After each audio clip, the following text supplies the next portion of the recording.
Bonjour à tous, prenez place. Bonjour, bonjour. Quelle joie de se retrouver chaque dimanche, non? Voilà.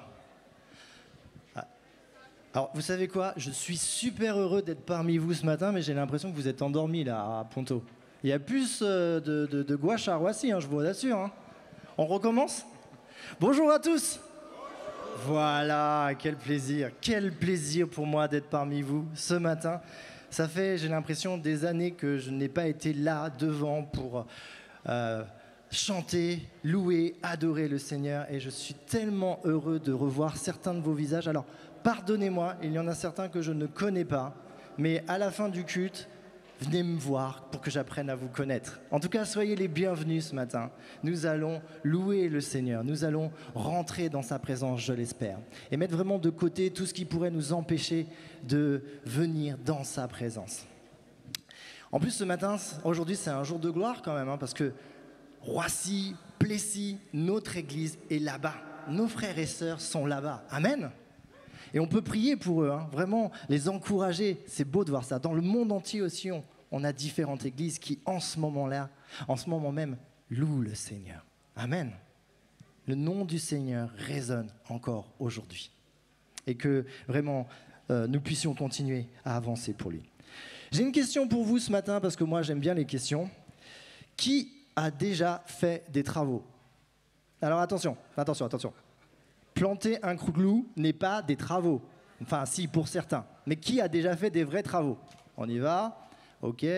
Oh, quand même une majorité de personnes, c'est bien. C'est super.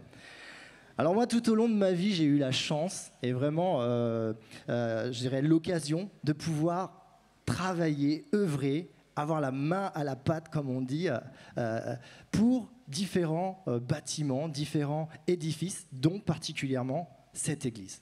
Et je me rappelle, en tournant la tête comme ça, différents endroits où j'ai pu être, à faire du plaque au plate, à laisser mon sang sur les rails de plaque au style, etc. Et j'avoue, c'était tellement dur, tellement fatigant. Mais quand je vois le résultat aujourd'hui, c'est tellement gratifiant. C'est tellement... Je ne peux être que dans la reconnaissance de voir ce que le Seigneur a permis à travers chacune des personnes qui se sont investies dans la construction de ce bâtiment. Ce n'est qu'un bâtiment, mais c'est quand même la maison du Seigneur.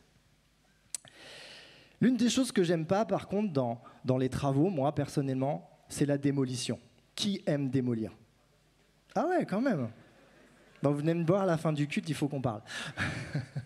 J'aime pas la démolition parce que, franchement, c'est désagréable. Il y a du bruit, il y a de la poussière, il y a des risques. Et je me rappelle très bien quand j'ai mené le chantier de l'école Graines de Moutarde à Roissy, qui est aussi notre église à Roissy. On était là, il y avait un mur dans une pièce et on s'est dit il faut abattre ce mur pour pouvoir agrandir la pièce. Et j'avoue, j'étais pas sûr que ce mur ne soit pas porteur. Donc je me disais, si on l'abat, qu'est-ce qui va se passer? Est-ce que je vais pas avoir toute la charpente qui nous tombe sur la tête? Dieu a de responsabilité à prendre. Donc rassurez-vous, on a consulté des spécialistes qui nous ont dit non, vous en faites pas. Enfin bon, le mur, il faisait quand même plus de 25 cm d'épaisseur. J'étais pas sûr. Et au moment avec les frères où on avait la masse pour taper dans le mur, je voyais le mur trembler, la poussière, le bruit, et je priais, Seigneur, fais en sorte que ça tombe pas, s'il te plaît. Et une fois ce mur abattu, quelle joie, quel plaisir de voir cet espace, de voir l'œuvre accomplie et que le Seigneur avait conduit toutes choses finalement. Mes craintes n'étaient pas fondées. En réalité, la tâche d'abattre des murs peut paraître simple, mais ça demande beaucoup d'efforts. Et je ne vais pas vous mentir et rien vous apprendre ce matin, vous savez qu'on a un ennemi commun qui cherche à dresser des murs dans nos vies, qui cherche à dresser des forteresses de mensonges qui nous empêchent de rentrer dans la présence de notre Seigneur. Oui, il est là. Quelquefois, c'est nous-mêmes qui dressons ces murs et quelquefois, ce n'est que la vie en soi. Mais il y a ces murs. Mais j'ai une bonne nouvelle pour vous ce matin. Et on peut la trouver dans la parole de Dieu, dans 2 Corinthiens 10, versets 15 à 5, qui nous dit « Les armes avec lesquelles nous combattons ne sont pas simplement humaines. Elles tiennent leur puissance de Dieu, qui les rend capables de renverser des forteresses. Oui, nous renversons des faux raisonnements, ainsi que tout ce qui se dresse prétentieusement contre la connaissance de Dieu. Et nous faisons prisonnier toute pensée pour l'amener à obéir à Christ. » Nous avons des armes pour abattre nos murs. Elles sont là. Alors j'aimerais vous inviter à un exercice ce matin. Est-ce que Ponto est prêt à un exercice? Est-ce que Ponto est prêt à un exercice? Ouais. Oh, vous avez l'air vraiment en forme. Hein. Bon, on va vous mettre la forme, vous allez voir. Je vais vous inviter à fermer les yeux, par contre, et à rentrer en mode prière. On peut rentrer en mode prière, on ferme les yeux, on rentre en mode prière. Et on va simplement demander à Dieu de peut-être venir nous montrer ces murs-là qui sont devant nous, ces forteresses qui nous empêchent de rentrer dans sa présence. C'est peut-être simplement le trajet ce matin pour venir à l'église. C'est peut-être notre simple volonté parce qu'on s'est couché tard et on est fatigué. C'est peut-être aussi des choses un peu plus lourdes, des choses de la vie, des circonstances professionnelles, familiales ou tout autre.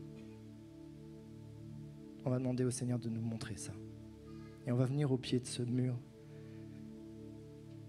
Et on va prendre ces armes que le Seigneur met entre nos mains. Cette arme merveilleuse qui est la prière.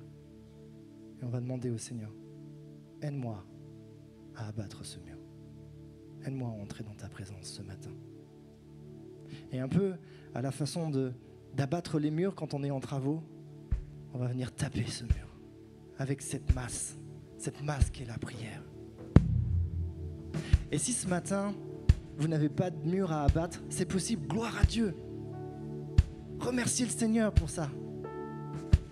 Mais priez aussi pour votre voisin peut-être, pour votre frère, sœur, pour votre ami, pour votre collègue, qui lui n'a pas encore abattu ce mur et qui lui n'a pas encore rencontré ce Seigneur. Prions pour eux. Alors Seigneur, ce matin, je vois ces murs qui m'empêchent de rentrer dans ta présence. Et je sais que tu peux les abattre. Et que ces murs tremblent, Seigneur, que ces murs s'abattent au son de ma louange ce matin, au son de notre louange. Et que tu viennes répandre ton esprit, ta puissance sur chacun d'entre nous. Que ton nom résonne, Seigneur, en ce lieu. Que les murs tremblent au son de nos louanges. Chantons ensemble. Que nos voix s'unissent à celles des anges. Réponds sur nous, Seigneur. Ta puissance. Oh Jésus, oh Jésus, que les murs tremblent, que les murs tremblent au son de nos louanges, alors que nos voix s'unissent à celles des anges. Répands sur nous ton esprit, ta puissance. Oh Jésus, encore une fois, que les murs tremblent. Que les murs tremblent au son de nos louanges, alors que nos voix s'unissent à celles des anges. Répands sur nous. Répands sur nous ton esprit, ta puissance. Oh Jésus, on va convoquer le nom de Jésus. Que ton nom résonne, que ton nom résonne en ce lieu comme une prière. Qu'il résonne ici à Ponto, qu'il résonne au Plessis, à Roissy et dans le monde entier. Qu'il puisse aussi résonner dans ton cœur ce matin. Qu'il fasse trembler les murs qui t'empêchent de rentrer dans sa présence. Que ton nom résonne. Que ton nom résonne en ce lieu, oh Jésus. Que ton nom résonne en ce lieu. Que ton nom résonne en ce lieu. Jésus, que ton nom résonne en ce lieu. Jésus, que ton nom. Jésus, que ton nom résonne en ce lieu. Encore une fois. Jésus, que ton nom résonne en ce lieu.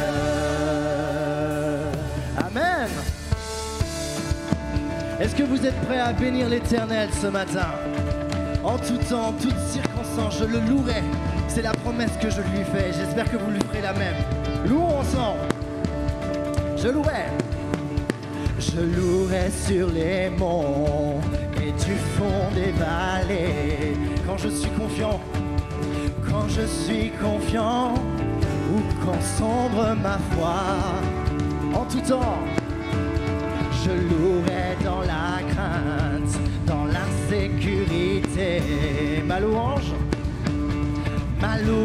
est un fleuve qui emporte l'ennemi. Car tant que je vivrai, tout en moi chantera béni l'Éternel, oh mon âme, chantons-le.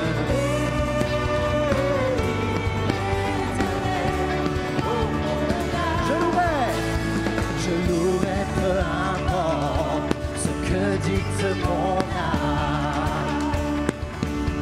Je louerai car je sais que tu restes au contrôle. Ma louange, est une âme, plus qu'un simple chant. ma louange est le cri qui a détruit les murs de Jéricho. Car tant que je vivrai, tout en moi chantera béni l'Éternel, oh mon âme, chantons-le.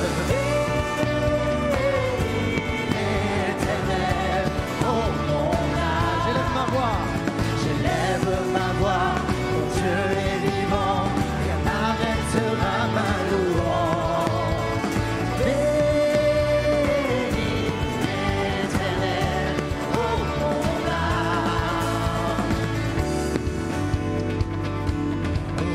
Oh, pour ton autorité, Seigneur, pour ton autorité, ta majesté, pour ta victoire, oh Dieu, je te louerai, pour ta fidélité, ta sainteté, pour ta puissance, Dieu, je te...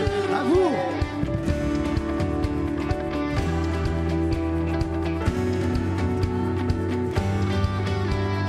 Ta fidélité, ta sainteté, pour ta puissance, oh Dieu, je te louerai. Béni l'Éternel, oh mon âme. Béni l'Éternel, oh mon âme. Encore une fois. Béni l'Éternel, oh mon âme. Béni l'Éternel, oh mon âme. J'élève ma voix.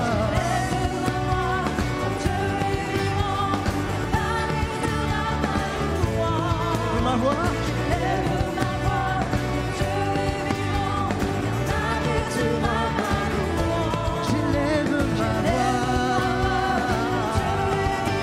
Mon Dieu est vivant.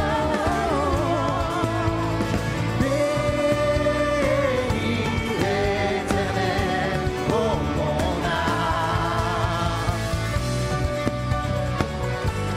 Que tous les murs de notre vie puissent tomber et qu'on puisse rentrer dans la présence du Seigneur ce matin. Alors si tu vis, chante avec nous. Que ceux qui vivent, qui respirent, louent son saint nom. Ensemble. Que ceux qui vivent, qui respirent, louent son nom. Loue son nom. Que ceux qui vivent, qui respirent, loue son nom. Loue son nom encore. Que ceux qui vivent, qui respirent, loue son nom. Loue son nom. Que ceux qui vivent, qui respirent, loue son nom. Loue son nom. Amen. Que nous puissions rendre gloire à Dieu. Amen. Amen. Toute la gloire, tout soit rendue, Seigneur Dieu. Et que nous puissions faire monter des prières de reconnaissance, tous ensemble, d'une seule voix. Que notre prière puisse être une adoration pour lui. Oh Seigneur Dieu, merci. Car il y a des murs qui m'empêchent de rentrer dans ta présence. Mais je sais que tu es là, Seigneur. Et je sais qu'en toute chose, tu peux briser, Seigneur. Tu peux les abattre, Seigneur.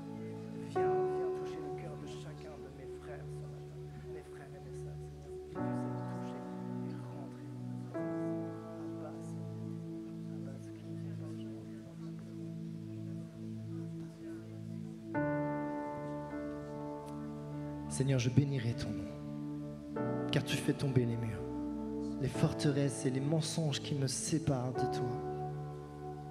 Seigneur, je n'oublie pas que tu m'as donné les armes qu'il faut pour cela.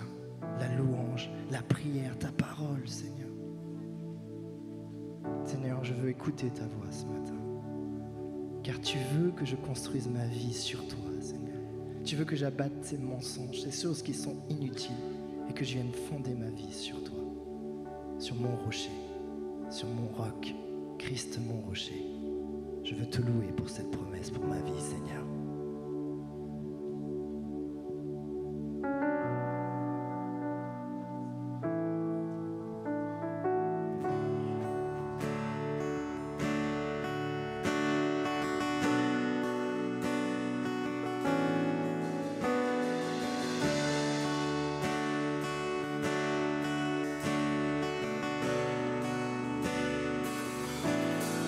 Christ est ma seule fondation,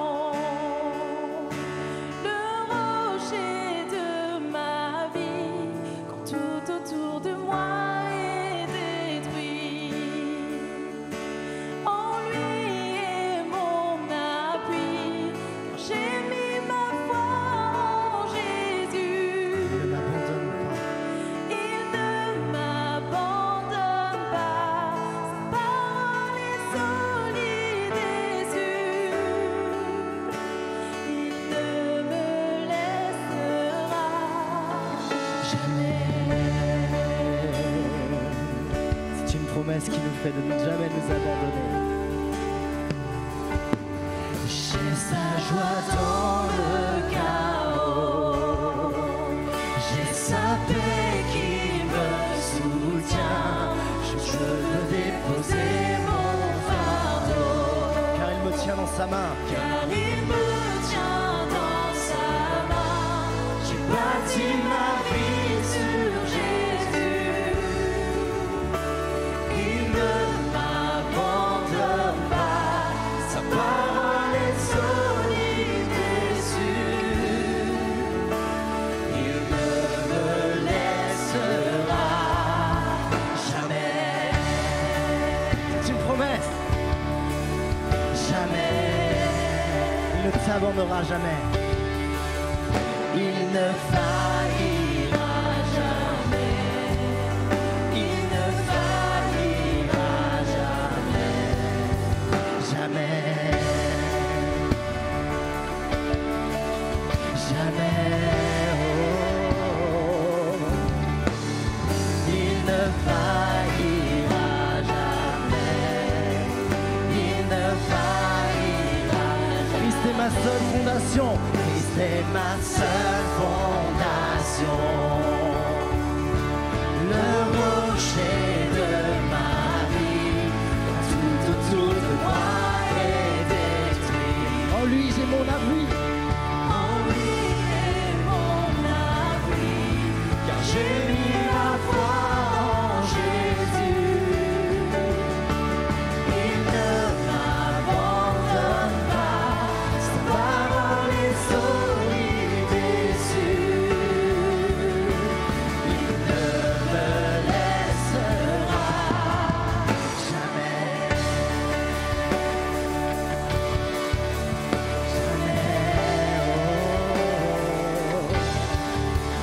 Il ne faillira jamais. Il ne faillira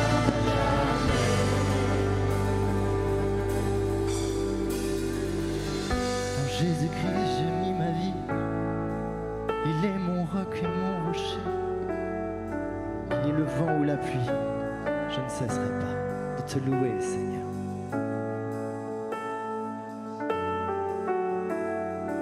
Chantons ensemble, le vent, la pluie.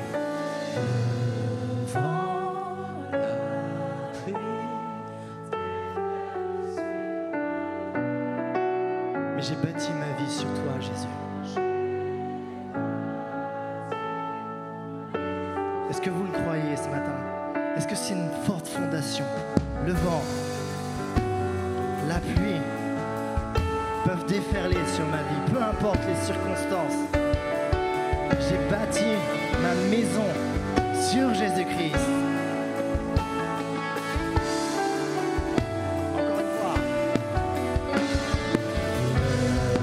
Devant la pluie, déferle sur ma vie. Mais j'ai bâti ma maison sur Jésus-Christ. Je ne tremblerai pas. Je ne tremblerai pas, car je suis fondé sur toi. Je ne tremblerai pas, j'ai bâti ma vie sur toi. Encore, je ne tremblerai pas. Je ne tremblerai pas, je suis fondé sur toi. Je ne tremblerai pas, j'ai bâti ma vie sur toi. Oh, oh,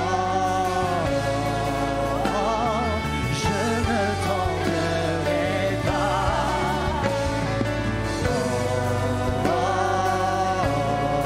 oh, j'ai bâti ma... Christ est ma seule fondation. Christ est ma seule fondation.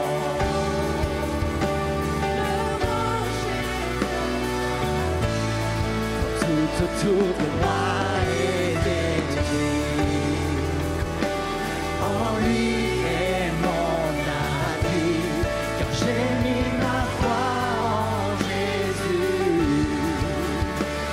Il ne m'abandonne pas, sa parole est solide et sûre. Il ne me laissera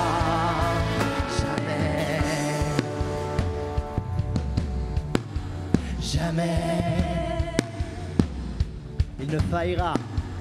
Il ne faillira jamais. Il ne faillira jamais. Jamais. Jamais. Jamais. Il ne faillira jamais. Il ne faillira jamais.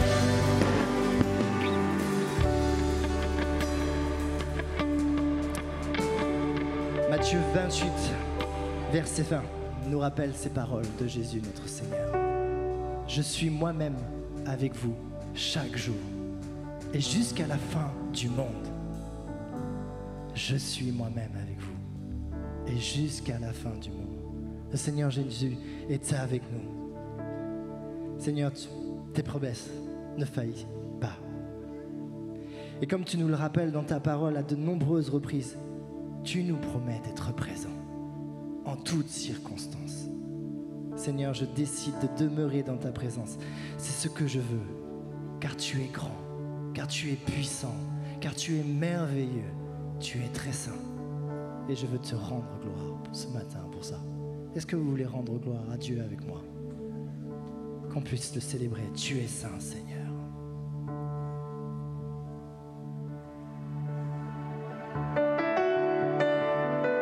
Tu es saint, Seigneur. Que toute la gloire te soit rendue, Seigneur mon Dieu. Reçois-nous, notre louange.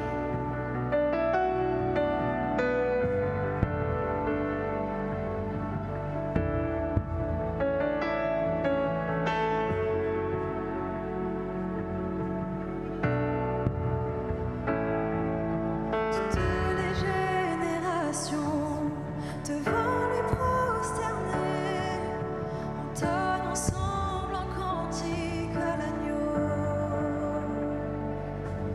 Ce qui nous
venu chanter.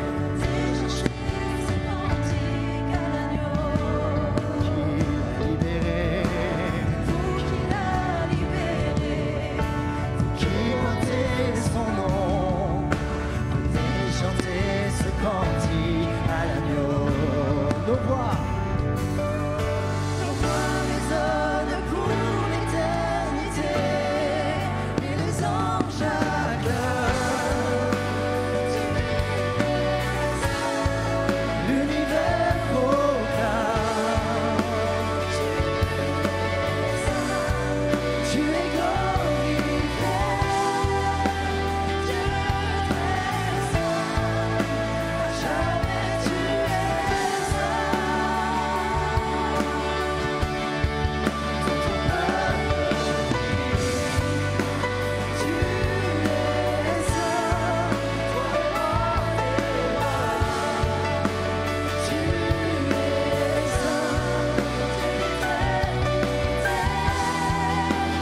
Dieu d'éternité. Tu es saint, à jamais tu es saint. Chantons ton nom. Ton nom est le plus grand, ton nom.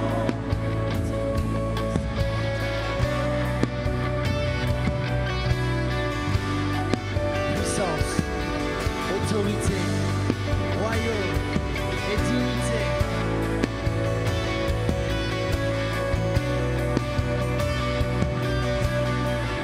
Ton nom est plus grand. Ton nom est le plus grand, ton nom est tout puissant, ton nom est au-dessus de tout. Puissance, autorité, royaume et dignité, ton nom est au-dessus de tout. Les anges acclament. L'univers proclame. Tu es glorifié. Dieu très saint, à jamais tu es saint. Tu es saint, toi le roi des rois. Tu es saint, Dieu d'éternité. Tu es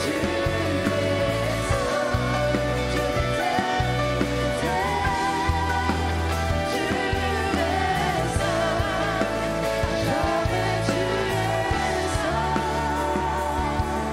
Dieu d'éternité. Dieu d'éternité.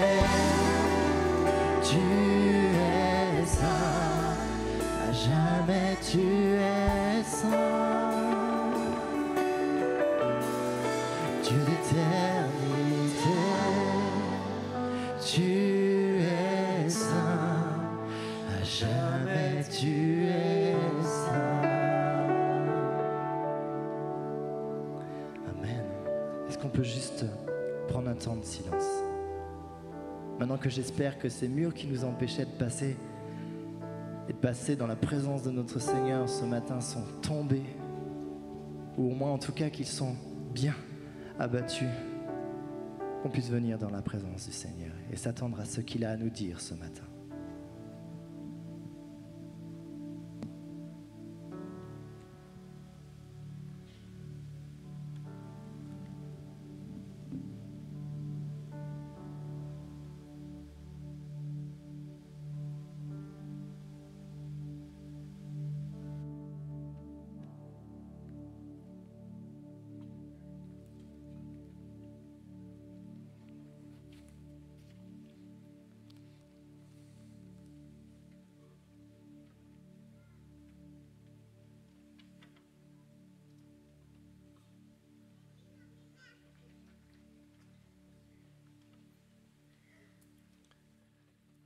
Notre Dieu, notre Père, comment pourrions-nous saisir pleinement à quel point tu as voulu nous réconcilier avec toi? Comment pourrions-nous réellement saisir le prix payé pour que cette réconciliation soit possible. Seigneur Jésus-Christ, nous ne te remercierons jamais assez d'avoir accepté d'offrir ta vie, d'avoir accepté de souffrir cette mort injuste, d'avoir accepté de prendre sur toi toutes nos fautes, toutes nos rébellions, tout notre orgueil, toutes nos incohérences, Seigneur, toutes nos impuretés, tu les as prises sur toi. Et en un seul sacrifice, en une seule fois, tout le jugement mérité s'est abattu. Et alors le rideau s'est déchiré. Et alors véritablement, Seigneur, cette présence dont nous étions privés nous est devenue accessible. Alors ce matin, Seigneur, si nous nous sommes approchés de toi, c'est en réalisant, Seigneur, que tu le veux et que c'est toi qui l'as rendu possible. Nous ne voulons pas juste entrer, Seigneur, nous voulons demeurer dans cette présence. Et pas juste quelques instants, mais toute notre vie. Nous voulons demeurer dans cette relation, dans cette communion avec toi. Et nous te prions pour cela aussi que tes paroles demeurent en nous maintenant. Nous avons tellement besoin que tu nourrisses, Seigneur. Tout au long de la semaine, nous avons pris nos repas, nous avons eu besoin de renouvellement pour notre corps, mais nous avons besoin d'une vérité, d'une nourriture que toi seul peux nous donner, et elle est là. Elle nous fait vivre pour l'éternité. Et nous avons besoin d'écouter cette parole, Seigneur. Peut-être certains d'entre nous sommes venus ce matin à jeun de nourriture spirituelle parce que nous ne nous sommes pas nourris. Notre Dieu, en ta présence, nous te prions de nous transformer. Que nous ne puissions pas rester, Seigneur, tels que nous sommes, mais que nous puissions réellement devenir tes enfants. Ces fils et ces filles qui te reflètent, ces filles et ces filles qui te ressemblent, ces fils et ces filles qui vivent pour toi, dans cette joie, dans cette paix, dans toutes ces promesses que tu nous as données, Seigneur, et qui les laissent grandir en eux, Seigneur. Dans ta grâce, fais de nous, en effet, cette grande famille, Seigneur. Sanctifie-nous, Seigneur, nous te le demandons par ta parole. Donne-moi, Seigneur, les mots que nous avons besoin les uns et les autres d'entendre, Seigneur. Que je ne puisse rien dire de plus que ce que tu veux que je dise, mais non plus rien de moins, Seigneur. Afin que ta volonté et ta volonté seule, Seigneur, s'accomplissent dans nos vies. C'est la prière que je fais, Seigneur, dans le nom de ton Fils Jésus. Amen. Bonjour à tous. Prenez une feuille et un stylo. Qui a été traumatisé par ce genre de phrase durant votre scolarité, non ? Vous vous rappelez ces profs avec un petit sourire un petit peu sarcastique ou cruel qui démarrent leur cours, prenez votre feuille et un stylo. Et en général, ça enchaînait avec écrivez votre nom, prénom et la date. Et ça signifiait interro, surprise. Alors, il y avait des profs qui se sentaient tellement coupables de faire ça que parfois, une semaine avant, ils nous annonçaient qu'il y aurait une interro surprise dans une semaine. J'aimais bien ce genre de prof. Je ne sais pas pour vous, mais c'était surtout dépendant des matières. Mais quand, en général, un prof commençait le cours comme ça, il y avait un vent de panique en moi parce que, je peux le dire maintenant, à 50 ans, je n'avais pas toujours révisé quand même. Il n'y avait que 2 matières où j'étais content, c'était l'anglais. En général, j'arrivais toujours à broder. Donc, quand il y avait une interro surprise en anglais, j'étais plutôt confiant. Et puis, les quelques fois où j'étais motivé à réviser mes maths, et que là, je me sentais prêt, au point même d'espérer que le prof fasse une interro surprise. Ah là là, ce besoin d'interro. Qu'est-ce qui se passerait si ce matin, le Seigneur faisait une interro surprise sur notre série ? Est-ce que tout d'un coup, il y aurait ce même vent de panique ? Ah, je n'ai pas révisé ! Est-ce qu'il y aurait le sentiment que bien qu'on parle de cela depuis le mois de janvier, au final, Ma vie de prière n'a pas changé d'un iota. Je prie pas beaucoup plus, pas beaucoup mieux.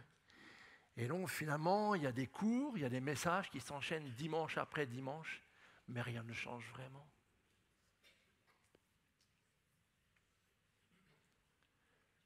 Quand les profs faisaient des interros surprises, c'était souvent pour nous préparer pour un plus grand examen en fait. Celui où le coefficient serait plus fort, celui dont la note compterait vraiment et influencerait éventuellement sur l'obtention d'un diplôme. Et dimanche après dimanche, on a ces petites révisions quelque part. Mais un jour, vous le savez, il y aura un grand examen. Et là, ce n'est pas une surprise celui-là, on le sait. Mais là, on ne pourra plus tricher.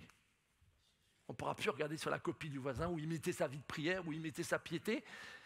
Là, chacun devra répondre de sa propre marche, de sa propre progression, mes amis.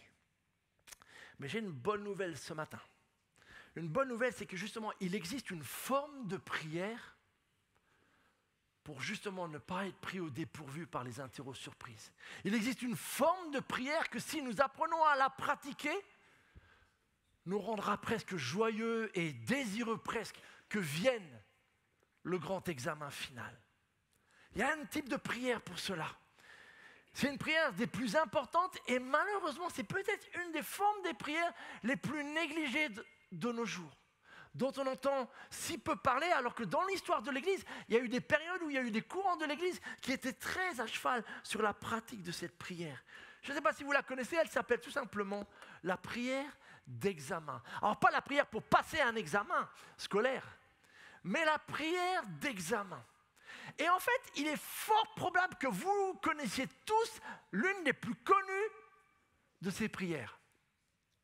Je suis presque sûr que même la plupart d'entre nous, vous l'avez déjà chantée sans vous rendre compte qu'il s'agit d'une prière d'examen. Qui a déjà lu ou chanté ce passage ? Sonde-moi, ô Dieu, et connais mon cœur. Éprouve-moi et connais mes pensées. Peut-être vous avez plus la mélodie, vous ne saviez même pas que c'était un texte de la parole.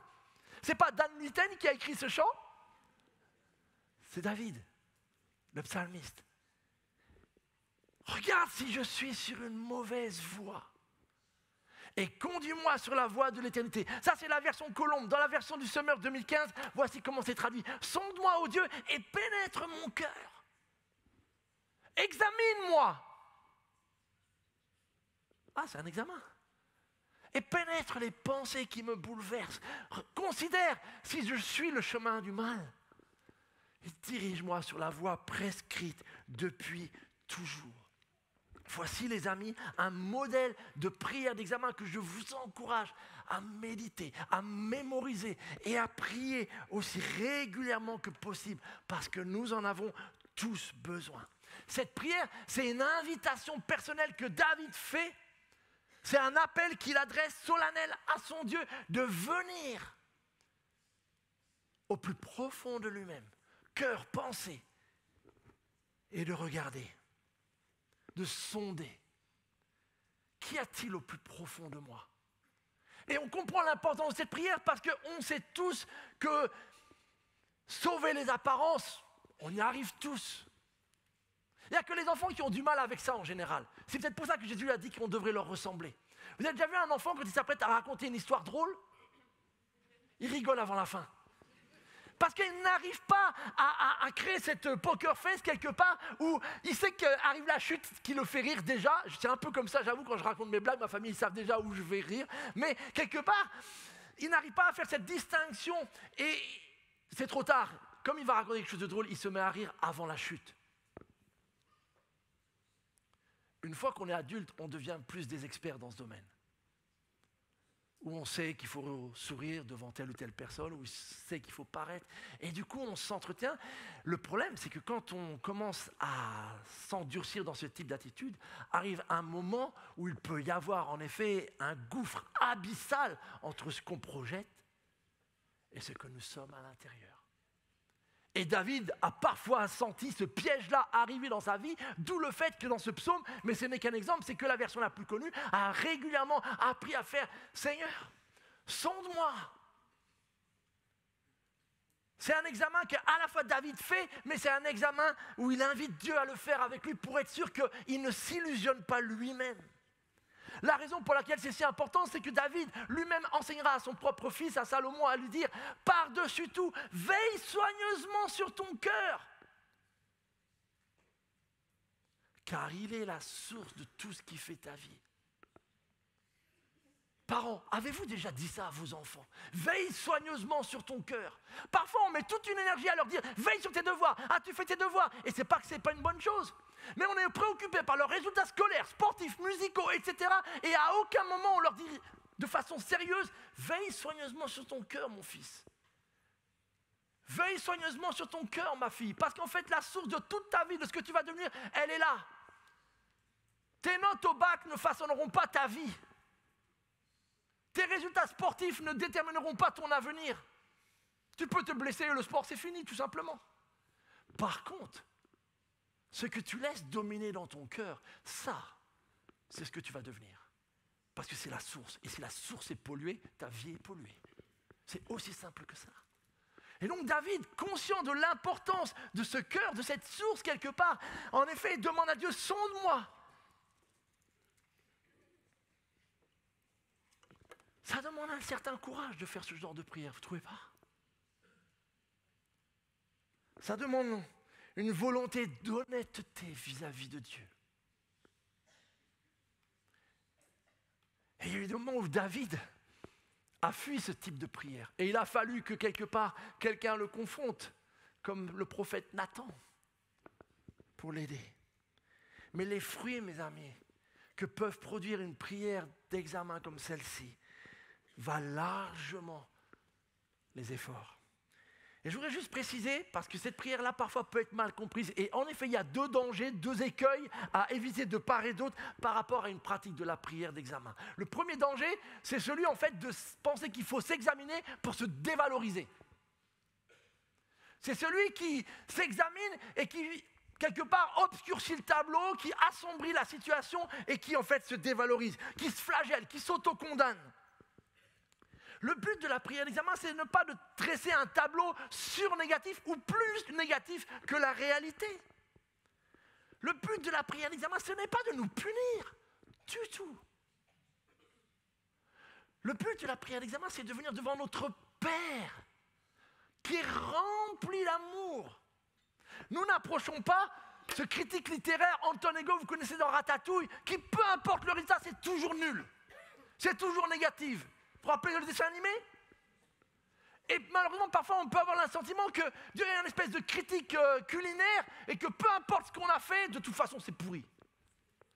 Et donc, forcément, c'est difficile de s'exposer et de s'approcher de Dieu si on a cette image de lui. Mais il est tout sauf ça. Jésus-Christ nous a découvert le Père, un Père rempli d'amour. Et donc, un Père devant qui je peux être vrai. À qui je peux dire, je sais que ton jugement sera juste. Je sais en fait que même ce que tu pourrais soulever en moi, ce sur quoi tu pourrais attirer mon attention, tu le fais par amour. Tu le fais pour mon bien. Tu le fais avec bonté. Et cela vise en fait à me ramener à toi tout simplement. Donc la prière d'examen, c'est tout sauf s'auto-condamner. Il y a un autre danger qui peut être la prière d'examen, en fait c'est pour s'auto-féliciter. Je ne sais pas si vous vous rappelez quand j'étais jeune, mais les rares fois où j'ai rangé ma chambre, mes parents le savaient, parce qu'après avoir rangé pendant 1 heure et estimé que c'était leur critère, j'allais les voir. Tu sais, si tu veux vérifier ma chambre, tu peux y aller. Hein? Elle est prête. Ou un peu comme ce pharisien qui priait et puis qui commence sa prière en s'auto-louant. Seigneur, je te remercie, je ne suis pas comme l'autre là-bas, là, etc. Et qui s'auto-félicite. Ce n'est pas la prière pour se donner à soi-même des bons points. Vous voyez? Donc ça, c'est les deux extrêmes. Et au milieu de ces deux extrêmes, s'auto-féliciter ou s'auto-condamner, il y a une voie bien élargie. Une voie dans laquelle nous pouvons marcher. Et c'est là qu'est l'importance de toute cette prière. Une fois qu'on a examiné les caricatures, nous voyons l'importance de cette prière. Parce que, mes amis, nous ne pouvons pas vivre une véritable vie chrétienne si celle-ci se bâtit sur des fondements qui sont l'illusion, l'incertitude ou notre propre imagination. Toute relation pour grandir a besoin en premier du socle de la confiance. Il est impossible de bâtir une vie solide qui progresse, qui grandit, qui produira des fruits si ce socle-là n'est pas là. Et de même dans ma vie de prière avec Dieu, elle doit être bâtie, cette vie de prière, sur le socle de la confiance. Si je n'ai pas confiance en l'amour de Dieu, que je ne suis pas sûr que je puisse vraiment lui ouvrir mon cœur et être vrai devant lui, ma prière en sera sérieusement affectée. Il y a des sujets que je n'oserais pas prier, il y a des situations que je n'oserais pas lui confier, parce que j'aurais peur. Et là où il y a la peur, il n'y a pas la confiance. Ou bien si Dieu sait, lui, qu'il ne peut pas vraiment me faire confiance, parce que je lui cache bien qu'il voit tout, parce que je ne lui dis pas ce que je vis ou que mon cœur est tout simplement partagé, et que je dis avec mes lèvres des choses que je ne pense pas avec mon cœur, alors là aussi, toute ma vie de prière sonnera faux. Rappelez-vous la prière des psaumes, le message qu'on a fait sur ce sujet-là, où nous voyons sans cesse les psalmistes s'avancer de Dieu avec cette authenticité. Donc, mes amis, il nous faut apprendre à vraiment pratiquer ce type de prière. Elle est indispensable au développement de notre relation avec Dieu. Pourquoi elle est indispensable? Parce qu'en fait, elle influencera tous les autres sujets et toutes les autres formes de prière. Il n'y aura pas de véritable. Peut-être pour certains ce matin, le temps de louange pouvait être fort pour votre voisin et pour vous sonner faux. Parce qu'au fond, l'examen pour l'instant, il n'est pas bon. La prière d'intercession sera sérieusement affectée si je ne suis pas sûr dans quelle situation je me trouve par rapport à ma relation avec Dieu. Comment je pourrais lui demander de me bénir ou d'agir ou de faire cela ou de répondre à ça si je sais que de toute façon je ne fais pas sa volonté. Donc la prière d'examen, elle conditionne beaucoup d'autres prières. C'est pour ça qu'il nous faut apprendre à être des experts dans cette prière, mes amis. Et c'est cette grande leçon que Jésus a enseignée à une femme dans les évangiles. Une femme que l'on connaît bien peut-être, la femme samaritaine. Au bord d'un puits, Jésus va enseigner à cette femme, au travers de tout leur dialogue, le secret de la prière d'examen, de la vérité. Juste pour nous rappeler, les Samaritains, pour vous donner peut-être avec une carte, tout simplement, ça peut vous aider, je ne sais pas si on la voit bien. Les Samaritains, ce sont le nom que portent les personnes qui habitaient cette région de la Samarie, du nom de la capitale de Samarie. Au 8e siècle, c'était ce qu'on appelait le royaume du Nord. Et un empereur assyrien a conquis cette région-là, a déporté une bonne partie donc, des Israélites qui habitaient le Nord. Il en a laissé quelques-uns, et puis il y a déplacé d'autres populations. Du coup, juifs et non-juifs se sont mélangés. Et lorsque ceux qui avaient été déportés à Juda sont revenus, ils ont toujours considéré les Juifs de Samarie, les Samaritains donc, comme une race mélangée. Non seulement mélangés d'un point de vue ethnique, mais mélangés d'un point de vue spirituel. Parce qu'en fait, ils s'étaient entre-temps construit leur propre temple sur une autre montagne. Et donc les relations étaient mauvaises. Et le problème, c'est que la Samarie, elle est entre la Galilée et la Judée. Deux régions où Jésus a beaucoup enseigné, beaucoup prêché. Et donc vous comprenez bien que chaque fois que Jésus voulait aller de l'un à l'autre, il lui fallait traverser la Samarie. Certains détestaient tellement cette région-là que pour ne pas avoir à la traverser, ils passaient le Jourdain et montaient à l'est. Mais plusieurs fois, on sait que Jésus est passé et a traversé. Et ça nous amène à ce texte-là dans Jean 4. Je ne vous lis pas l'ensemble du dialogue, mais Jésus a donc entamé cette discussion avec cette femme sur notamment la soif et sur l'eau. Et on en est là à partir du verset 15 que je vous lis. « Maître, lui dit alors la femme, donne-moi de cette eau-là, pour que je n'ai plus soif et que je n'ai plus besoin de revenir puiser de l'eau ici. » Et là, Jésus va lui demander quelque chose. « Va donc chercher ton mari, lui dit-il, et reviens ici. » Et la femme lui répond, « Mais je ne suis pas mariée. » Et Jésus lui dit, « Tu as raison de dire, je ne suis pas mariée. En fait, tu l'as été 5 fois. Mais l'homme avec lequel tu vis actuellement, donc le 6e, n'est pas ton mari. Ce que tu as dit là est vrai. » Il continue, et la femme lui pose une question. « Maître, répondit la femme, je le vois. À la manière dont tu connais ma vie, alors qu'on vient juste de faire connaissance, tu es un prophète. Alors dis-moi, qui a raison? Nos ancêtres, donc là elle parle des Samaritains, ont adoré sur cette montagne, le mont Garizim qui est là. Peut-être probablement ils le voyaient depuis le village où ils se trouvent. Vous autres, donc les Juifs, vous affirmez que l'endroit où l'on doit adorer, c'est Jérusalem. Qui a raison? Crois-moi, lui dit Jésus. L'heure vient où il ne sera plus question de cette montagne, le mont Garizim, ou ni de Jérusalem, pour adorer le Père. Vous adorez, donc là Jésus parle des Samaritains, vous adorez au fond ce que vous ne connaissez pas. Nous, parlant du peuple juif, nous adorons ce que nous connaissons, car le salut vient du peuple juif. Mais l'heure vient, Jésus répète la même parole, et elle est déjà là, donc quelque chose est en train de changer, où les vrais adorateurs adoreront le Père par l'Esprit et en vérité. Car le Père recherche des hommes et des femmes qui l'adorent. Ainsi, Dieu est esprit. Et il faut que ceux qui l'adorent par l'Esprit et en vérité. En échangeant avec cette femme samaritaine, Jésus l'amène peu à peu dans cette discussion à être vrai envers lui. Et lorsqu'elle le fait, notamment avec ce sujet d'amener son conjoint, vous avez noté que ce dont cette femme aurait pu avoir honte est en train d'avouer qu'en fait, elle en est à son 6e mariage, qu'elle n'a probablement pas choisi, et qu'en fait, le 6e n'est même pas scellé par l'alliance du mariage. Jésus ne la condamne pas, mais va souligner un fait, c'est que ce que tu as dit là est vrai. Jésus va souligner sa sincérité. Mais ce n'est qu'un début. Parce que du coup, cette femme va enchaîner, face à ce discernement que Jésus a sur sa vie, sur poser une question religieuse de l'époque. Les Samaritains étaient persuadés que le mont où il fallait adorer Dieu était le mont Garizim.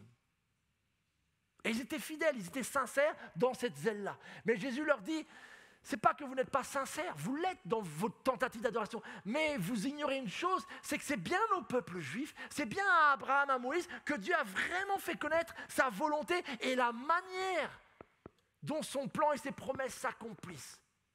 Et dans ce sens-là, même si vous êtes sincères, vous êtes dans l'erreur. Mais Jésus, tout en soulignant que les Juifs ont raison, le salut vient d'eux, puisque les promesses leur ont été faites, puisque l'accomplissement est passé par eux et tous les différents prophètes que Dieu a utilisés, eux aussi ont besoin d'aller plus loin. Parce que avoir ou connaître le bon lieu géographique ne suffit pas. Et c'est ça que Jésus veut dire dans « l'heure vient et elle est déjà là ». Où il nous faut aller plus loin que la sincérité. Il nous faut aller plus loin que penser « Oh, ben moi je connais la vérité, donc ça me suffit ». Il nous faut aller vers une adoration, et donc derrière l'adoration, c'est aussi le sujet de la vie de prière qui est concerné. Il nous faut aller vers une vie de prière qui se fait par l'esprit et la vérité. C'est la grande leçon que Jésus est en train d'enseigner.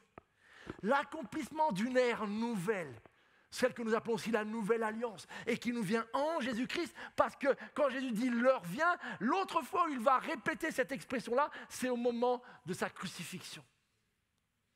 C'est à ce moment-là, par ce sacrifice, que Jésus nous fait basculer dans une nouvelle ère. Une ère qui ne dépend plus de notre origine ethnique, une ère qui ne dépend plus à quel endroit tu adores, toi, la montagne ou la ville. Et où Jésus introduit une nouvelle réalité qui nous concerne tous, c'est que désormais, la manière dont nous sommes appelés à prier, la manière dont nous sommes appelés à adorer doit se faire par l'esprit et la vérité. Quel est le rapport avec tout ce que je vous ai dit jusqu'à maintenant? Dans notre vie de prière, mes amis, il nous faut plus que la sincérité. L'examen est un départ, mais il faut aller plus loin. Il nous faut faire face à la réalité, à la vérité. Il nous faut aspirer à ce que dans notre relation avec Dieu, ce soit véritablement sa volonté qui soit active. Je ne peux pas juste dire « Oh Seigneur, tu sais que je suis pécheur, je suis comme ça, etc. » Ok, c'est sincère, c'est un point de départ. Mais au final, ça ne change rien parce qu'on peut être sincère et aller dans la mauvaise direction toute sa vie. Il nous faut la vérité. Il nous faut accepter ce que dit Jésus-Christ. Il nous faut accepter que lorsqu'il dit « à moins de changer », vous ne pouvez pas entrer dans le royaume de Dieu. Il nous faut accepter quand il dit « il faut que vous naissiez de nouveau ». Pas juste que vous vous amélioriez un petit peu, que vous soyez plus fidèle à une réunion de prière ou à un culte. Il faut que vous naissiez de nouveau. Ça, c'est la vérité. Il nous faut cela. Mais vous savez quoi? Il nous faut encore plus que cela. Il nous faut plus que la connaissance. Il nous faut plus que des règles ou des principes qui ont leur place. Il nous faut l'action de Dieu lui-même en nous, par son esprit, pour être en communion avec lui. Qu'est-ce qui a fait que les chants chantés ce matin sont différents de chants que pourraient faire des supporters dans un stade? C'était des paroles. Il y avait une mélodie. Quelle était la différence?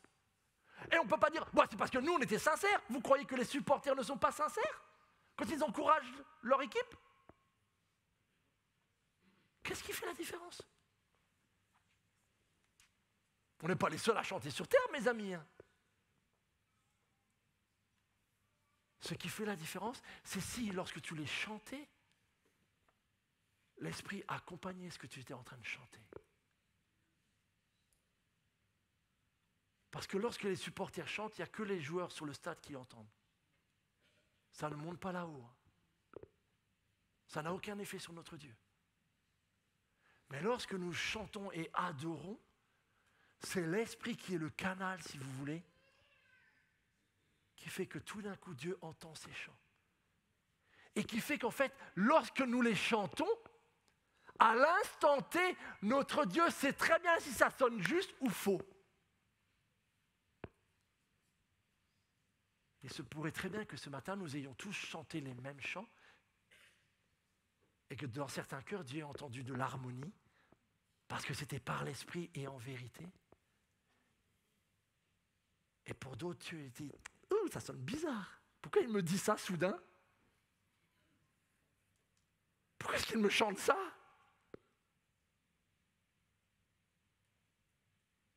Nous ne devons pas nous tromper, mes amis. Ce que nous chantons est de la plus haute importance, mais si ce n'est pas par l'Esprit, ce n'était pas de l'adoration. Parce que ce que Dieu veut, c'est les hommes et les femmes qui s'adressent par leur prière et par leur louange, par l'Esprit et en vérité. En vérité, c'est ce que je crois, Seigneur. Tu es saint. En vérité, c'est ce que je crois. Là, on est face au vrai test. Vous voyez pourquoi la prière d'examen, elle est importante? C'est qu'elle me protège de me retrouver dans une situation de totale incohérence. Alors, elle peut être inconsciente, mais elle peut basculer dans l'hypocrisie, dans le sens, je sais très bien que ce que je chante, ça me fait ni chaud ni froid. Et là, ça devient très dangereux. La prière d'examen, ce n'est pas juste se donner une petite note. Ce n'est même pas chanter le chanson de moi. Mais c'est entrer dans une vraie communion avec Dieu. Être conscient que vraiment ce que nous sommes en train de vivre, de dire, nous met directement face au Dieu où chaque fois qu'il apparaissait à ceux qui nous ont précédés, il tombait à genoux de peur. Nous avons cette grâce incroyable, mais qui peut représenter un danger. C'est que dans l'Ancienne Alliance, chaque fois qu'on s'approchait de Dieu, on était conscient qu'il valait mieux faire attention. Et c'est pour ça qu'on est souvent choqué lorsqu'on lit l'Ancien Testament et qu'on voit que des personnes qui n'ont pas fait attention sont mortes sur le coup. On se dit, waouh! Dieu ne serait pas un peu cruel? Il ne serait pas un peu méchant, etc. Parce qu'on n'est pas conscient, parce qu'en fait, ça fait peut-être très longtemps qu'on vient devant Dieu avec plus ou moins de sincérité, avec plus ou moins d'hypocrisie, et comme il ne nous arrive rien, on est surpris tout d'un coup que quand d'autres ne l'aient pas fait par le passé, il leur arrive cela.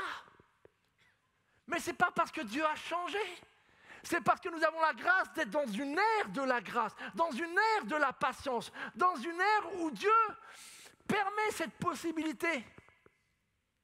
Mais ça n'enlève pas du tout le fait qu'un jour, lors de ce jugement, là, ce qui était vraiment dans les cœurs sera dévoilé. Et si c'est l'hypocrisie, les mêmes choses qui sont arrivées à Akan et tous les autres de l'Ancien Testament arriveront. Vous vous rendez compte de l'importance, vous vous rendez compte de l'enjeu, à la fois la beauté de l'adoration, mais le fait qu'en fait nous sommes tous sauf dans un jeu, nous sommes tous sauf dans un jeu. S'approcher de Dieu, c'est la plus belle chose qu'un homme ou une femme puisse faire et c'est en même temps la plus dangereuse. Je cours moins de risques à m'approcher d'un dirigeant en lui manquant de respect qu'en m'approchant de Dieu en lui manquant de respect. La prière d'examen, mes amis. Je veux vraiment vous encourager à la pratiquer. Et si vous croyez que c'est que moi qui insiste là-dessus, écoutez comment Paul en parle aux Corinthiens. Regardez ce qu'il leur dit. Faites donc vous-même. C'est dans le Nouveau Testament. On n'est pas dans la loi, on n'est pas dans Lévitique. On est dans le Nouveau Testament à un apôtre qui écrit à une église. Faites donc vous-même votre propre critique. Et examinez-vous. J'invente rien, la prière d'examen, c'est dans la Bible. Ce n'est pas ma faute si personne n'en parle. Pour voir si vous vivez dans la foi. Ne reconnaissez-vous pas que Jésus-Christ est en vous ? Et alors là, Paul, à moins peut-être que cet examen n'aboutisse pour vous à un échec. Paul écrit à des chrétiens, en tout cas à une église qu'il connaît bien, mais il entend tellement de choses dans cette église, de l'immoralité, des conflits, des querelles, des rivalités, des jalousies. L'église qu'il a fondée, qu'il a tellement investi de son énergie, quand il entend tout ça, qu'on lui fait des rapports. Quoi, un tel a fait ça? Quoi, un tel fait ça? Quoi, un tel fait ça? Mais c'est pas possible. Et donc on perd pour cette église. Il leur écrit et il met son cœur et Paul ne mâche pas ses mots. Et des fois, je sais que quand je ne mâche pas mes mots, ça vous blesse. Mon but, ce n'est pas de blesser. Personne n'aime blesser. Mais tout comme Paul, je ressens la même urgence dans cette prière-là parce qu'il y a des situations où je me dis sérieusement, si un tel ou un tel faisait un examen, j'ai bien peur que ça se solde par un échec. Est-ce que Christ est vraiment en moi? Est-ce que je peux réellement dire que la présence de Dieu est en moi? Est-ce que ça se voit? Est-ce que ça se sent? Est-ce que mon conjoint, mes enfants le voient?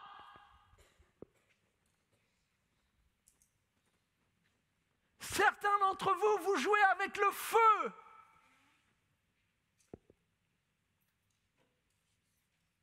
Je vous en supplie, arrêtez de jouer avec le feu. Nous prions pour cela, nous jeûnons pour cela. Et ce n'est pas de problème, c'est notre travail. Mais ce que je veux que vous compreniez, tout comme Paul, c'est que nous ne pouvons qu'avertir. Mais dans ton cœur, ce qui s'y passe, il n'y a que toi qui puisses devant Dieu te laisser examiner et te dire, Seigneur, si, regarde, si je suis vraiment sur une mauvaise voie, fais quelque chose, gifle-moi, réveille-moi, agisse, mais ne me laisse pas continuer sur un mauvais chemin. Sonde-moi, Seigneur, pour mon bien. Sonde-moi. Regarde, examine, Seigneur. Mais je ne veux pas vivre une double vie. Ce n'est pas ce que je veux. Je ne dis pas que Dieu cherche la perfection. Entendons-le bien, il ne s'agit pas de tomber dans ces extrêmes, mais d'être vrai devant notre Seigneur. Et parce que nous nous approchons, et si nous sommes vrais, et nous le voyons partout dans la parole, et nous ne devons pas oublier cette réalité. Chaque fois que des hommes et des femmes, pécheurs, pécheresses, connus même pour leur vie de péché, se sont approchés de Jésus, ont été vrais, conscients, comment Jésus les a accueillis? Avec sa grâce. Quand Zachée est venu et s'est repenti, comment Jésus l'a accueilli? Aujourd'hui, le salut vient d'entrer parce que cet homme-là est aussi un descendant, un vrai. Quand la femme pécheresse s'est approchée, comment Jésus? Il l'a restaurée. Mais ces hommes et ces femmes-là étaient vrais. Ils s'étaient examinés. Mais lorsque tous les pharisiens, tous ceux qui étaient contents des apparences, etc., sont tous, la plupart, ou un bon nombre en tout cas, sont passés à côté de la grâce parce que justement, leur examen était hypocrite. Alors, je voudrais juste vous partager, je termine vite là-dessus, 4 types d'exercices qui peuvent nous aider à pratiquer cette prière et à avancer dans cette prière. C'est tout simple quelque part, et vous prenez ce que vous voulez, vous faites un mélange, mais voici 4 choses. Je les pratique les 4 parce que les 4 me sont nécessaires. On est dans le même bateau, hein, qu'on soit pasteur ou pas, on reste avant tout des disciples de Jésus. Et la tentation de l'hypocrisie ou de l'incohérence, elle est pour tous. Et le seul moyen de ne pas tomber dans ce piège-là, c'est la prière d'examen. Voici 4 exercices tout simples. Le premier, peut-être ça parlera à certains, pas à tous, c'est un journal spirituel. Pas le journal intime où vous écrivez vos petits secrets, etc. Et tout. Un journal spirituel où vous écrivez ce que vous vivez avec Dieu. Les émotions, les joies, les victoires, les défaites, les découragements, les situations, et vous écrivez. Mais le fait de l'écrire, ça nous apprend à examiner ce qu'on a pu vivre aujourd'hui. Le fait d'écrire et de temps en temps regarder ce qu'on a écrit pour une semaine ou pendant un mois nous amène à réaliser quelle direction suit ma marche. Est-ce que je suis toujours en train d'écrire le même défaut qui me colle à la peau ou est-ce que je commence à voir une forme de progression? Donc le journal spirituel peut nous aider. Dans Lamentation, voici ce que dit Jérémie, considérons notre conduite, examinons-la, puis revenons à l'Éternel. C'est tout simple. Je regarde ce que je vis, j'examine et je reviens à l'Éternel. Et la parole nous le dit, celui qui demande pardon, Dieu lui offre cette grâce. Un autre exercice peut-être plus facile, c'est la marche d'examen. Si vous n'êtes pas trop écriture, c'est que peut-être chaque jour, à heure fixe, ça devient plus facile avec l'arrivée du printemps. Vous faites une balade, alors pas une balade juste pour avoir la tête en l'air, mais vous faites une balade et vous réfléchissez à vos pas durant la journée. Quand j'étais au boulot, où est-ce que mes pas m'ont amené? Vers l'intégrité ou la calomnie? Où est-ce que mes pas? Et regardez un des versets, Psaume 119. J'ai réfléchi à ma conduite et je règle mes pas sur tes commandements aussi. Je m'empresse sans différer d'obéir à tes paroles. Faire une marche de prière où on réfléchit à ce qu'on a vécu aujourd'hui, à ce qu'on a fait. Où est-ce que mes pas m'ont conduit? Est-ce que je me suis tenu sur le chemin des moqueurs? Etc. Voilà une chose toute simple que vous pouvez faire. Une petite promenade chaque jour. Et durant cette promenade, vous vous remémorez votre journée. Vous remerciez le Seigneur pour les temps encourageants. Et puis si vous voyez qu'à un moment donné, vos pas vous ont emmené à ne pas être là où il aurait fallu être ou à dire ce qu'il aurait fallu faire, vous demandez pardon à Dieu. Troisième, c'est une relation de redevabilité. Vous connaissez ce verset des Proverbes. Le fer s'aiguise par le fer. Et le visage de l'homme s'affine au contact de son prochain. Mes sœurs, vous prenez une autre sœur. Mes frères, vous prenez un autre frère. Et ensemble, on se voit. Et ensemble, on se discute. Pas pour parler du PSG ou des soldes. Mais pour vraiment se dire, c'est comment ta marche avec Dieu en ce moment? Ta vie de prière, là, depuis qu'on a démarré la série, qu'est-ce que tu vis, toi? Et moi, je te partage. Ce n'est pas pour se juger, mais c'est pour s'encourager. Le fer s'aiguise par le fer. Et ensemble, on avance vers plus de maturité, vers plus d'authenticité, vers plus de cohérence entre ce que l'on sait et ce que l'on vit. Je pense qu'on est assez nombreux pour que chacun trouve un frère ou une sœur pour s'encourager. Et le dernier, on va le faire tout à l'heure, c'est le repas du Seigneur. À peu près toutes les 2 semaines, plus ou moins, on a ce temps du repas. C'est quoi le but de ce repas? C'est de se remémorer les événements de la croix, mais pas que. Regardez ce que dit Paul, que chacun s'examine. Donc, sérieusement, lui-même, juste avant le repas, tiens, ma semaine, est-ce que j'ai dit des choses? Est-ce que j'ai offensé quelqu'un? Et je n'ai même pas demandé pardon à Dieu pour cela. Et là, dans 2 secondes, je vais prendre le repas et puis en fait, je suis peut-être en train de manger et de boire sans discerner ce qui est vraiment le corps de mon Seigneur. Et on est de nouveau dans le Nouveau Testament et Paul dit, celui qui fait ça, il se condamne lui-même. C'est même pas Dieu qui le condamne, c'est tout simplement qu'en fait, il participe à un repas sans même réfléchir à ce que ce repas veut dire. Paul, un peu plus tard, dit que certains sont tombés malades et sont morts pour faire cela. Vous imaginez? On est dans le Nouveau Testament. Hein.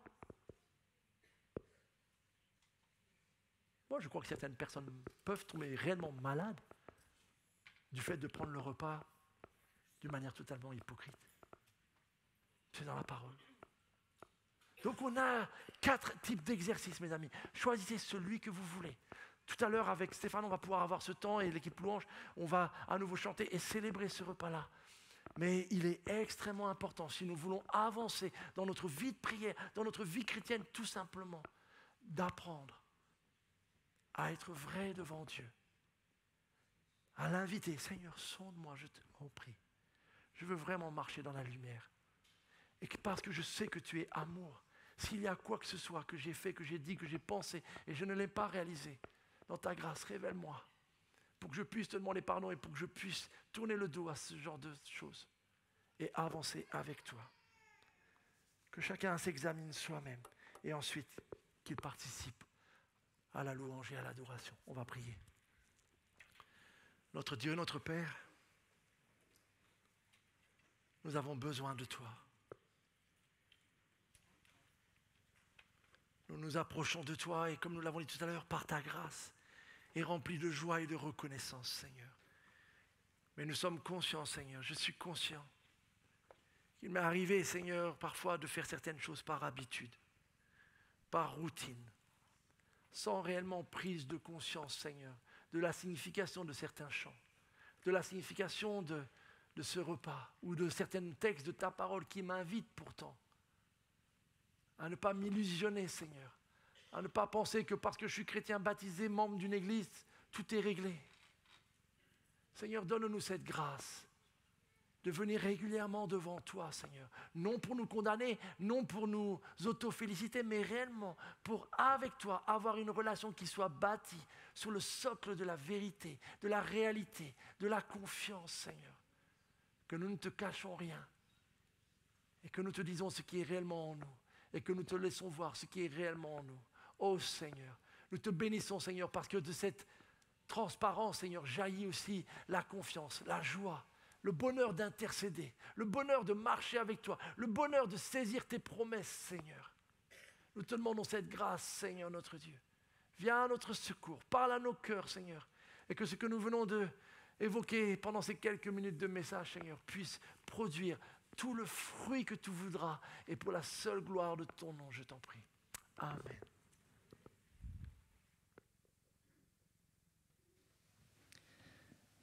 Et nous voulons continuer à rester dans cet esprit de prière, de sonder nos cœurs.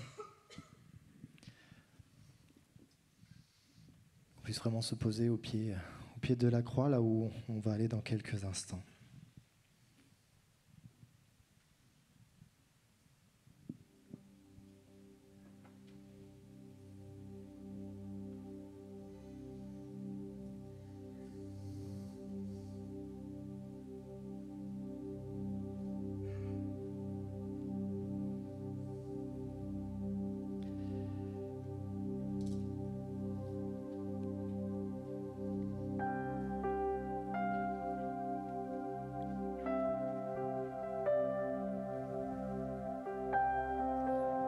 Qu'on puisse chanter ce chant comme une prière, que vraiment le Seigneur vienne sonder nos cœurs,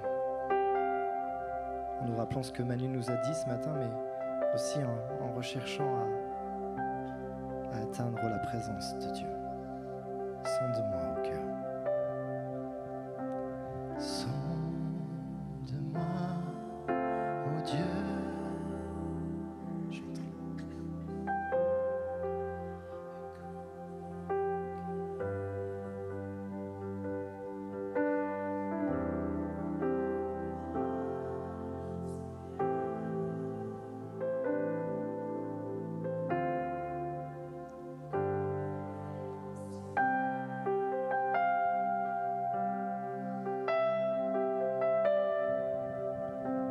Sonde-moi, oh Dieu,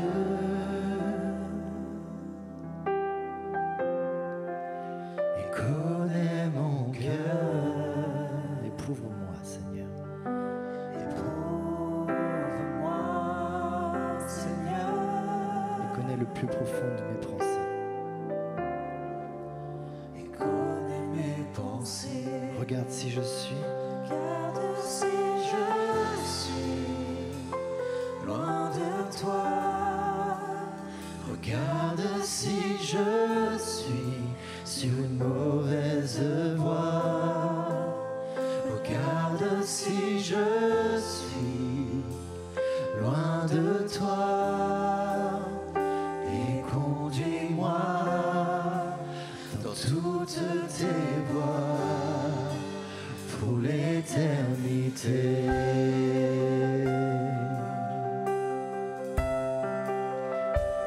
Conduis-moi, Seigneur, dans toutes tes voies.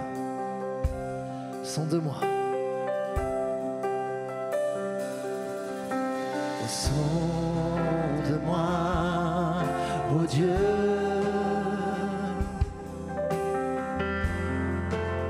Et connais mon cœur. Éprouve-moi, Seigneur.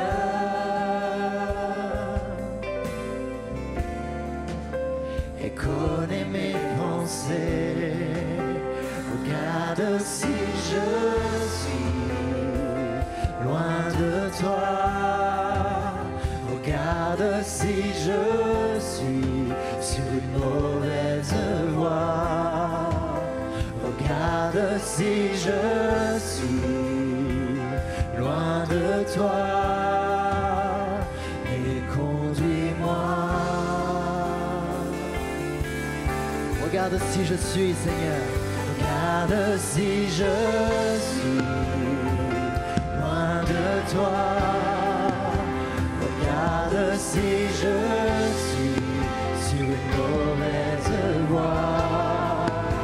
Regarde si je suis loin de toi. Et conduis-moi dans toutes tes voies pour l'éternité. Et conduis-moi,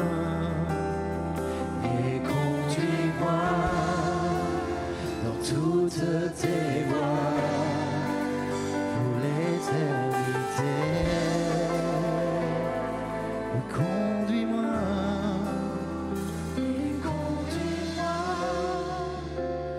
toutes tes voies.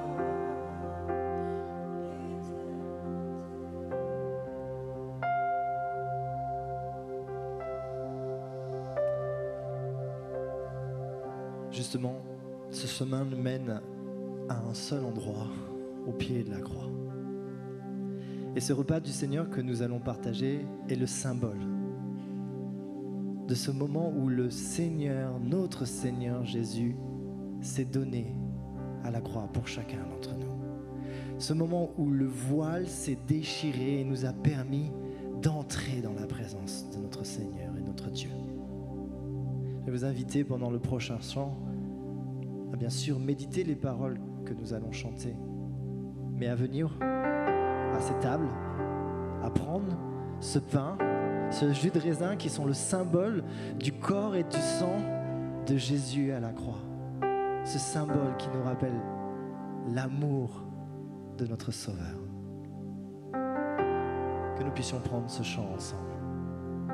Et si vous avez décidé de passer par les eaux du baptême, si vous êtes en clair avec votre Seigneur, alors venez à la table.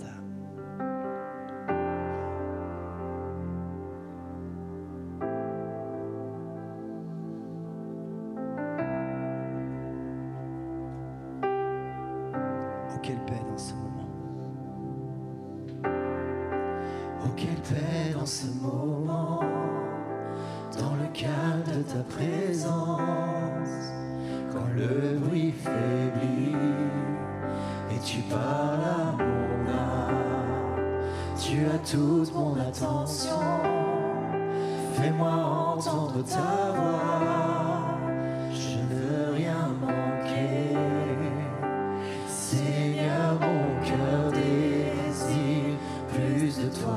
Mon cœur recherche ta face, alors je cède à toi. Tout en moi est ému par ton amour, captivé par qui tu es. Conduis-moi à te connaître plus encore. Je veux m'approcher de toi, laisser mes peurs derrière moi. Seigneur, viens toucher ma vie à nouveau. Et si tu n'as pas encore fait le pas vers le Seigneur, alors peut-être qu'il est temps à ta place de te questionner. Viens toucher ma vie à nouveau, Seigneur.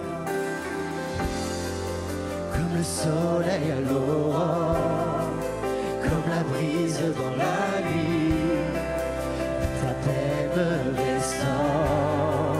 Oui, tu me donnes la vie. Il n'y a aucune hésitation dans ton amour, ton affection. Non, rien n'est comparable. Seigneur, Seigneur, mon cœur désire de toi.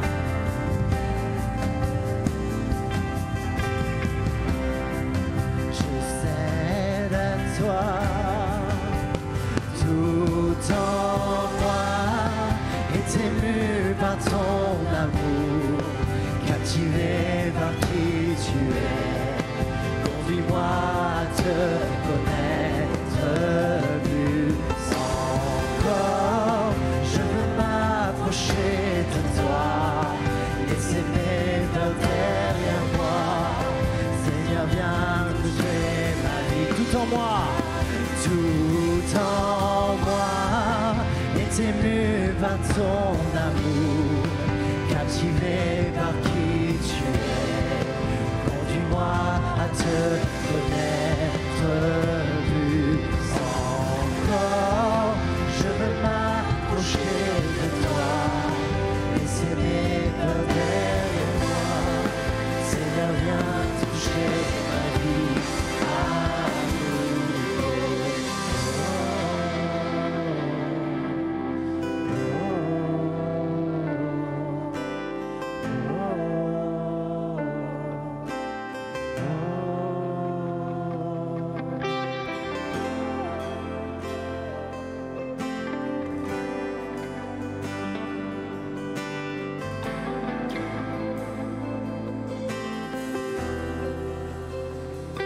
pendant que la musique va continuer et avant qu'on prenne ces aliments ensemble, je vous invite à encore ce temps peut-être d'examen.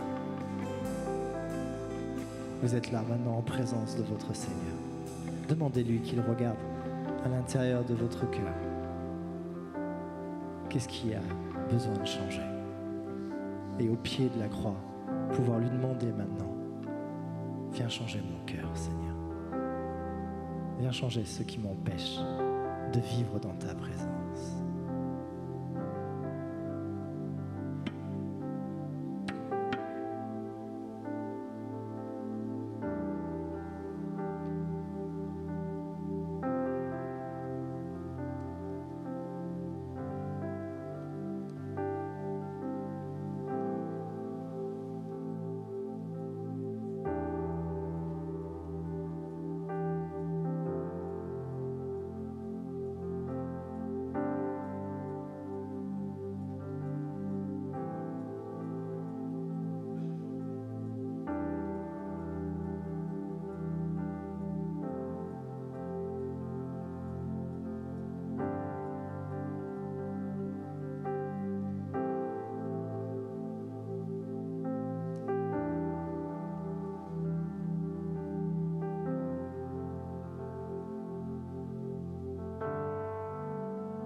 Le soir où il fut livré, le Seigneur prit du pain et après avoir béni le repas dit: prenez ceci, ceci est mon corps brisé pour chacun d'entre vous.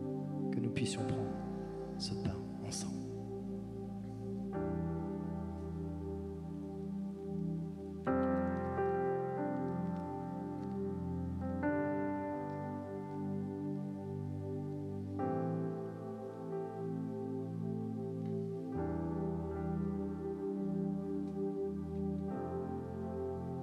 Puis il prit la coupe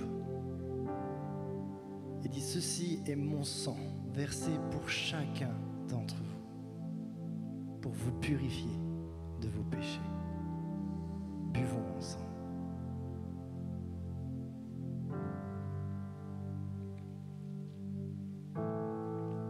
À ceci, nous reconnaissons que notre Seigneur est mort pour chacun d'entre nous. Et par son sacrifice, nous pouvons rentrer dans la présence de notre Seigneur et Dieu. À toi, j'ouvre mon cœur, Seigneur.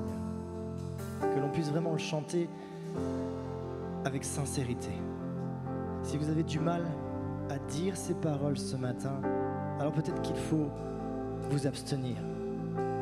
Mais si vous voulez vraiment que le Seigneur rentre en vous, alors que vous puissiez chanter avec nous. À toi, j'ouvre mon cœur, Seigneur. À toi, j'ouvre mon cœur, Seigneur. À toi, j'ouvre mon cœur. À toi, j'ouvre mon cœur, Seigneur. À toi, j'ouvre mon cœur à jamais. Donc fais ce que toi seul sais faire. Jésus, viens régner dans ma vie. Jésus, viens régner dans ma vie. Chantons encore. À toi, j'ouvre mon cœur.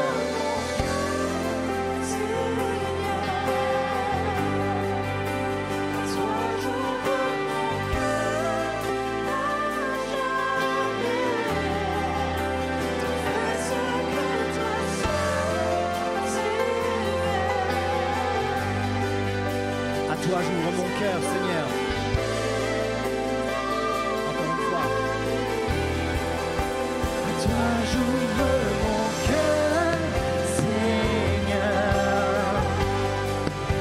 À toi, j'ouvre mon cœur à jamais.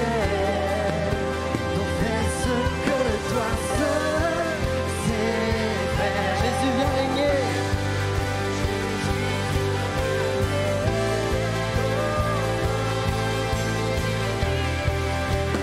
Tout en moi est ému par ton amour, captivé par qui tu es. Conduis-moi à te connaître plus encore. Je veux m'approcher de toi, laisser mes cœurs vers moi. Seigneur, viens toucher ma vie, car tout en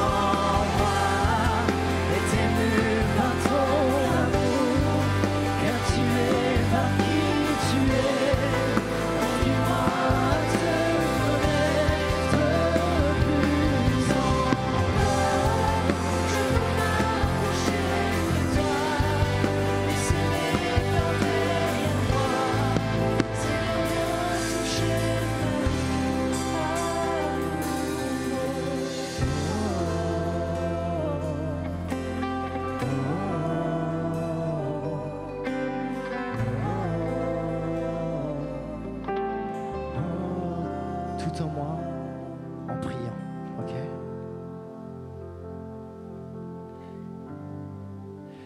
Tout en moi.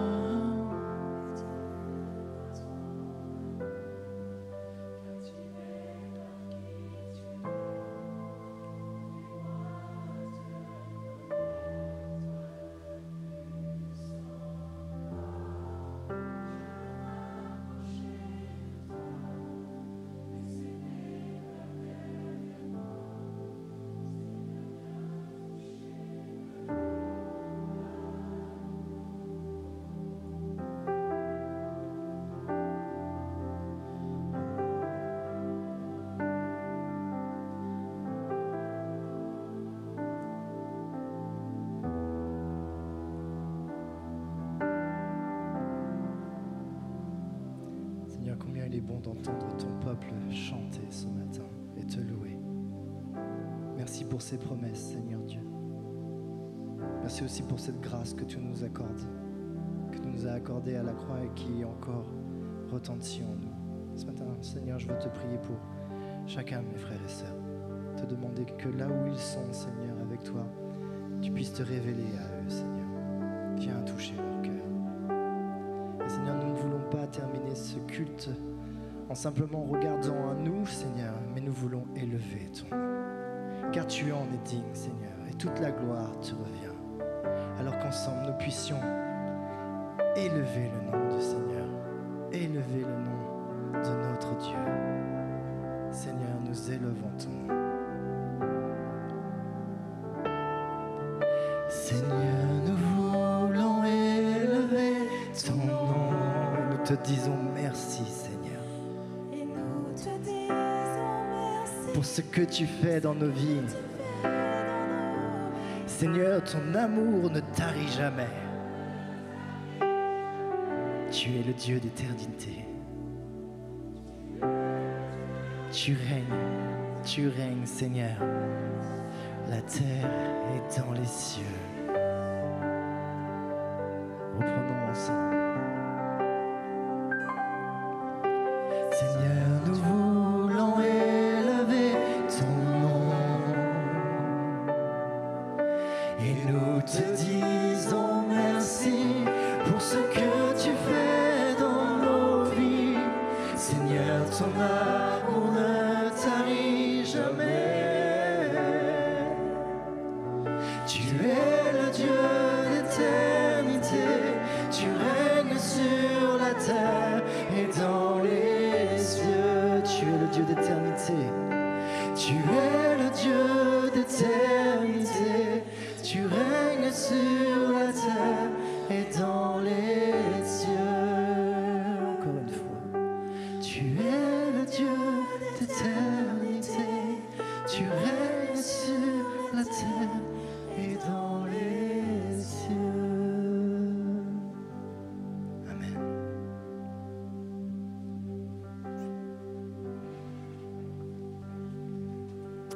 Prenez place. Quelques annonces pour la vie de notre église. On est en mode multisite et notre cher Mickey aussi prêche dans une église de notre famille du côté de après Melun vers Varennes. Donc voilà, donc je prends sa place pour quelques annonces. Tout d'abord un rappel que nous avons chaque dimanche une équipe Oasis qui en général se tient plutôt sur ma gauche, près du mur là-bas. Donc n'hésitez pas si vous avez besoin de parler, besoin de prier avec quelqu'un ou simplement voilà, quelque chose à partager. N'hésitez pas, il y a toute une équipe qui est à votre écoute. Autre annonce pour la vie de l'église. Vous n'avez pas les annonces? Non. Ah mince, et je ne les connais pas. Tiens. Alors cette semaine, on a les groupes de maison. Ça, je le sais. De mémoire. Je suis terrible avec ma mémoire en plus. Je suis désolé, je pensais qu'elles étaient dans l'ordinateur. Je ne les ai même pas sur moi. Oui, c'est ça, j'en ai que 2 en plus, donc je suis encore plus impardonnable. Merci Stéphane. Attends, je te les cherche. Ça, c'est les imprévus du direct. Hein. Mickey. On est le 9 mars, dimanche. Attends, hein. Compliqué.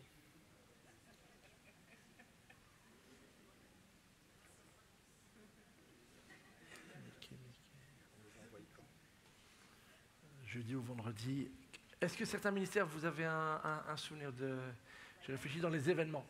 Vaillante est annulé, donc ça c'est plus simple. Donc l'événement Vaillante qui était prévu en mars est décalé à une date ultérieure. Je n'ai pas la nouvelle date encore. Et le deuxième autre ministère, groupe de jeunes classiques, je ne sais pas s'il y a... Bon, ça arrive alors. Ça arrive.